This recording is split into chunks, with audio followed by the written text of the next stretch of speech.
Hello everyone and welcome to chapter 13 lesson 6 data dictionary views comments.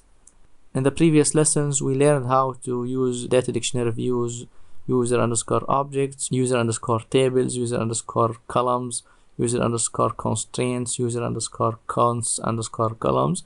Here we are going to learn how to use data dictionary views to get information about comments. To add a comment to a table or to add a comment to a column, we can use comment on table and then table name is and provide between single quotation mark your comment. Or we can use comment on column table name dot column name is and provide the comment.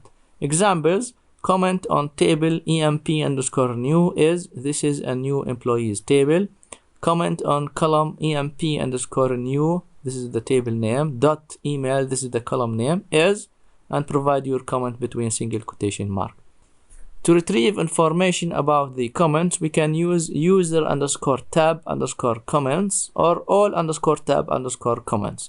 The first view, user underscore tab underscore comments, it provides information about all comments in all tables that you own, like a table name and the comment text.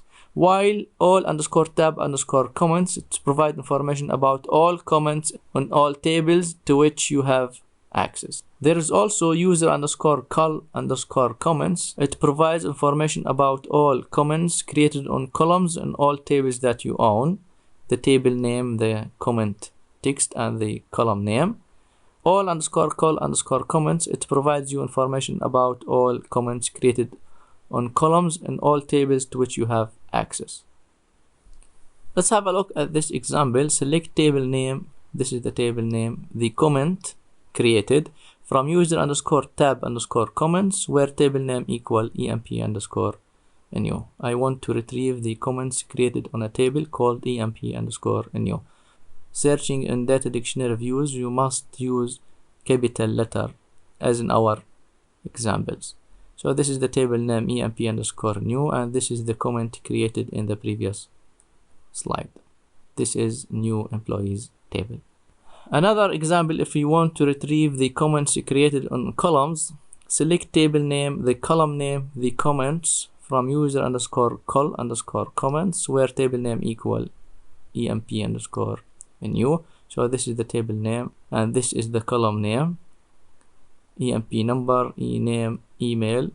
We create a comment on the email column. This is the email column of the new employee table. So this is the comment created on this column email. Last thing in this lesson, which is the dictionary data dictionary view. Dictionary data dictionary view is a data dictionary view. It contains the name and short description of each dictionary view to which you have access. For example, select star from dictionary where table name like user person con person. The dictionary data dictionary view contains the name of all dictionary views.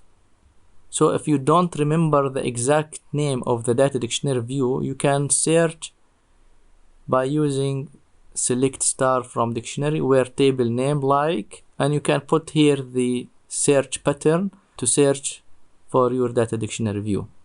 So here, this is the output for our select statement. User underscore constraints, user underscore cons underscore columns, user underscore cons underscore objects, and so on. So if you don't remember exactly the data dictionary view, you can search about this data dictionary view by using the dictionary view itself. Dictionary view, it gives you the name and the short description for each data dictionary view. So in this lesson we learn about how to use data dictionary views to get information about the comments created on tables and columns, and how to use the dictionary data dictionary view to get information about the data dictionary views. I hope this video was informative for you and thank you for watching.